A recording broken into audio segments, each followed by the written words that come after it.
आचार्य प्रफुल्ल चंद्र राय भारत में रसायन विज्ञान के जनक माने जाते हैं। इनका जन्म आज ही के दिन 2 अगस्त 1861 ईस्वी में जैसौर जिले के ररौली गांव में हुआ था। इनका पूरा नाम आचार्य प्रफुल्ल चंद्र राय था। इनके पिता हरिश्चंद्र राय इस गांव के प्रतिष्ठित जमींदार थे तथा उनकी माता का नाम भुवन मोहिनी देवी था। 1879 में उन्होंने 10वीं की परीक्षा उत्तीर्ण की। फिर आगे की पढ़ाई मेट्रोपॉलिटन कॉलेज यानी कि जो अब विद्यासागर कॉलेज है उसमें शुरू की। उस समय रसायन विज्ञान 11वीं कक्षा का एक अनिवार्य विषय था। वहीं पर पेडलर महाशय की उत्कृष्ट प्रयोगात्मक क्षमता देखकर धीरे धीरे वे रसायन विज्ञान की ओर उन्मुख हुए। अब प्रफुल्ल चंद्र राय ने रसायन विज्ञान को अपना मुख्य विषय बनाने का निर्णय लिया। पास में प्रेसिडेंसी कॉलेज में विज्ञान की पढ़ाई का अच्छा इंतजाम था, इसलिए वह बाहरी छात्र के रूप में वहां भी जाने लगे। प्रफुल्ल चंद्र राय को एडिनबरा विश्वविद्यालय में अध्ययन करना था, जो विज्ञान की पढ़ाई के लिए मशहूर था। वर्ष 1885 में उन्होंने पीएचडी का शोध कार्य किया था। तदनंतर 1887 में ताम्र और मैग्नीशियम समूह के कॉन्जुगेटेड सल्फेटों के बारे में किए गए उनके कार्यों को मान्यता देते हुए एडिनबरा विश्वविद्यालय ने उन्हें डीएससी की उपाधि प्रदान की। प्रफुल्ल चंद्र राय को जुलाई 1889 में प्रेसिडेंसी कॉलेज में 250 रुपए मासिक वेतन पर रासायनिक विज्ञान के सहायक प्रोफेसर के पद पर नियुक्त किया गया। यहीं से उनके जीवन का एक नया अध्याय शुरू हुआ। 1911 में वे प्रोफेसर बने। उसी वर्ष ब्रिटिश सरकार ने उन्हें नाइट की उपाधि से सम्मानित किया।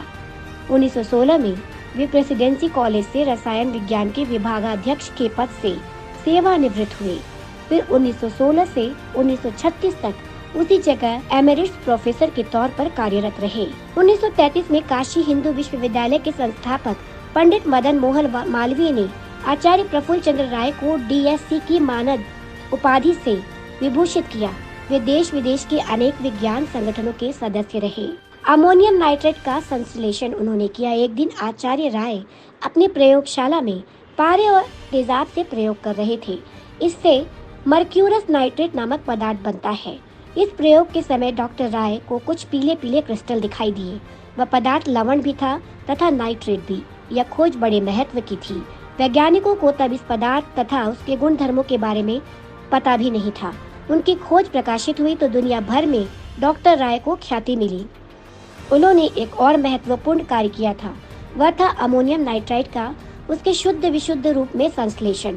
इसके पहले माना जाता था कि अमोनियम नाइट्राइट का तेजी से तापीय विघटन होता है तथा यह अस्थायी होता है। राय ने अपने निष्कर्षों को फिर से लंदन की केमिकल सोसाइटी की बैठक में प्रस्तुत किया। डॉक्टर राय को इस कार्य में थकान के बावजूद आनंद आता था। उन्होंने एक लघु उद्योग के रूप में देसी सामग्री की मदद से औषधियों का निर्माण शुरू किया। बाद में इसने एक बड़े कारखाने का स्वरूप ग्रहण किया, जो आज बंगाल केमिकल्स एंड फार्मास्यूटिकल्स वर्क के नाम से सुप्रसिद्ध है। उनके द्वारा स्थापित स्वदेशी उद्योगों में सौदेपुर में गंधक से तेजाब बनाने का कारखाना, Calcutta pottery works, Bengal enamel works तथा स्टीम नेविगेशन प्रमुख है। आचार्य ने स्वतंत्रता आंदोलन में भी सक्रिय भागीदारी निभाई। गोपाल कृष्ण गोखले से लेकर महात्मा गांधी तक से उनका मिलना जुलना था। कलकत्ता में गांधी जी की पहली सभा कराने का श्रेय डॉक्टर राय को ही जाता है। राय एक सच्चे देशभक्त थे। उनका कहना था, विज्ञान प्रतीक्षा कर सकता है पर स्वराज नहीं। वह स्वतंत्रता आंदोलन में एक सक्रिय भागीदार थे। उन्होंने असहयोग आंदोलन के दौरान भारतीय राष्ट्रीय कांग्रेस के रचनात्मक कार्यों में मुक्त हस्त आर्थिक सहायता दी। उन्होंने अपने एक भाषण में कहा था, मैं रसायनशाला का प्राणी हूँ, मगर ऐसे भी मौके आते हैं जब वक्त का तकाजा होता है कि टेस्ट ट्यूब छोड़कर देश की पुकार सुनी जाए। इनकी मृत्यु 16 जून 1944 को कलकत्ता में हुई थी। ऐसी महान विभूति को हमारा शत शत नमन है।